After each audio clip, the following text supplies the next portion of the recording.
Have you ever felt that different situations in your athletic life that directly coordinate with your race or your gender is only experienced by you, especially as a Black female athlete? Well, guess what? It's not. There's actually a model that says that Black individuals go through transitional stages in life based on your environment, your peers, and how you interpret the world through your own eyes as well as others. So through this model created by William Cross, we're going to talk about what the challenges and what some things could be as a Black female athlete. So as you've accomplished the success and the adventure of being a student athlete, what you may not know is that's actually a concept. And that concept is called duality.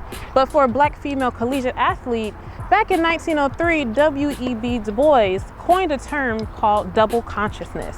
Now in that time, he wasn't necessarily talking about athletes, and he wasn't necessarily talking just about females, but he was talking about the experience of being a Black person in America. And that's something that you have to think about. So when you think about your journey and how do you develop these skills and this strength to make it through the experience, guess what? You've been doing it your whole life. Whenever you started sports as a Black female, you've maintained that balance of ability to adapt and adjust. But did you ever think of the different mindsets that you have and that you've had to maintain and balance? Think about it. If you're an athlete, you're on the court, and you have the mental capacity and the ability to be an athlete, to be focused in the moment, to be dedicated in the moment. But then when you're off the court, you have the ability to balance in your environment, you have the ability to balance with your peers, in the classroom, amongst your family, and those are all strengths. That ability can translate to the classroom, it can later translate to the professional setting. Because remember, everything that you've done to this point has prepared you for the next step. And as a Black female collegiate athlete, you have to be mindful but very much aware of your perceptions as it's reflected in the world. Things that you will encounter could include microaggressions or possibly misinterpretation of your aggression, of your passion that you demonstrated on the court. Think about it. When you win, you get excited. You want to cheer, you want to be loud. But what happens when you're in a professional setting? You may not be able to cheer. You may not be able to be as loud as you once were. You may not be able to be that team captain and direct others in that boardroom meeting or different settings. But it doesn't mean that you cannot be dedicated and you cannot be a team player, but you have to have the ability to channel that differently. It's the reality of being a Black female, but especially a Black female in a professional setting. As an athlete, we're told and we've been trained to work hard, to dedicate, to be verbal, to show your passion, because sometimes it gives you more energy.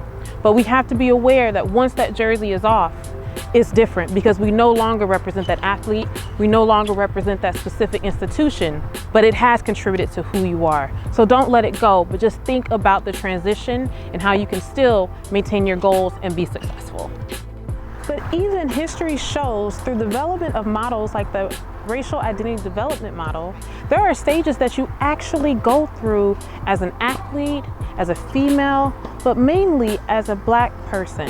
And what we often don't recognize is that our environment contributes to how we adapt, how we communicate, how we make certain decisions, and how we move throughout our lives. And when we look at this model, the first stage that it talks about is the pre-encounter stage. And within that stage, you typically absorb the values and the thoughts and the ethics and just the overall perspective of what is right and what is wrong. But you adapt that perspective based on the majority, what's popular. So if you are in a sport where the primary culture is non-minority, then the attitudes, maybe how they talk, how they dress, how they perceive things in the world. Maybe to them, racism doesn't exist. Maybe to them, sexism doesn't exist. But for a Black female collegiate athlete, this is something that you have to always be cognizant of. But when you're in this pre-encounter stage, you have not began to explore or to even understand really who you are. Often the pre-encounter stage is experienced very young in our lives. So if you think back to when you started maybe in middle school playing sports and you started making friends, well, what happened if you were the only minority on a swim team? Or what happened if you were the only minority on a basketball team? Probably doesn't happen a lot, but it can. But how did that affect you? What about golf? What about lacrosse? There's so many different sports that can affect us, but the most important thing is how you reacted. And did that shape and influence who you were? And it's almost impossible to say that it hasn't, because naturally, who we are around and how we move is based on what we absorb. So through your parents as well, through your friends, through your teammates, through your coaches, that pre-encounter stage early on around the middle school time frame is significant for the development and the growth as you continue through your athletic journey. So William Cross developed this model. And what's so interesting is that during the second stage, he actually calls this encounter.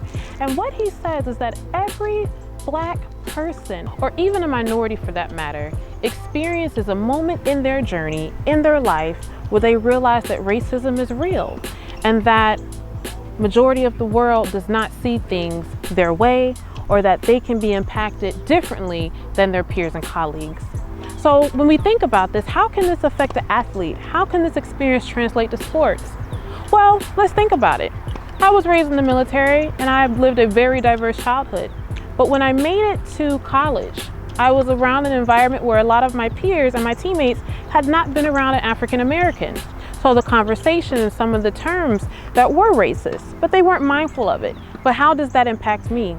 That can be distractful for your sport. That can distract you from your academics. It can be a very tough journey. And so I started to realize that the athlete in me had not experienced that. But if I wanted to continue and pursue, I had to accept that this was potentially something that I would continue to experience.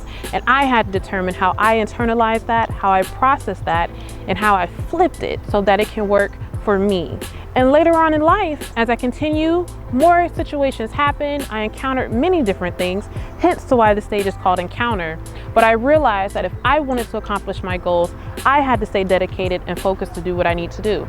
Because guess what? When I made it to a director position, I made it to a boardroom, racism is definitely present and it occurred. But it did not distract me from my goal. It did not distract me from maintaining my integrity and to pursue further education, because I understood the majority does not necessarily represent me or what I am inspired to do.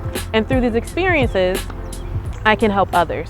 So the encounter stage is really an awakening stage. It's an acceptance stage that you are who you are, and that is okay. Things can happen, but it doesn't have to destroy you, but you have to acknowledge and accept what is going on in order for you to move forward. Because as we continue to talk about these stages, what you will find is that many individuals, especially Black female collegiate athletes, may not successfully transition through these stages. So what I want you to do is recognize what stage you're in. How can you get to the next? And how can you keep making progress? And if you feel like you're in a current stage, let's work on it. But you can get through it.